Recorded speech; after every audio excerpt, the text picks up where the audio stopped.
আপু কেমন আছেন? কালকের থেকে না খেয়ে হয়েছে। আপু আপনি তো অনেক সুন্দর।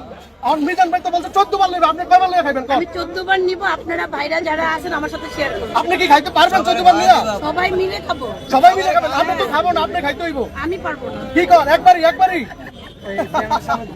দর্শক দেখুন, আপু মাংস কয় পিস নিয়েছেন? আপু দেখে দেখে এলো 2 পিস লাগে, ওর 2 পিস লাগে, এটা আরেক পিস।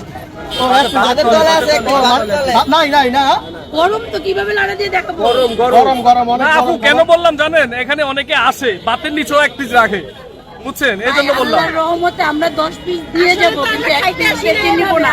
আমরা জাস্ট দেখতে আসেন, খাইতে আসেন। মানে খাবার কেমন আছে? আপনি বলেন খাবার ভালো, তার মানে মিজান ভাই হোটেলে আরো আসো। সবাই বলে আমাদের এলাকায় এত সুন্দর ইয়া হইতেছে, আমরা চিনি না, আমরা আসি নাই, যাই এটার জন্য আমরা আসলাম। এই জন্য আসছেন, তার মানে খাবার আলহামদুলিল্লাহ ভালো। আলহামদুলিল্লাহ খাবার ভালো, ভাইয়াও ভালো।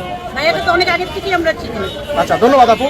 অনেক বছর যাবতই ভাইয়া ব্যবসা করে এখানে।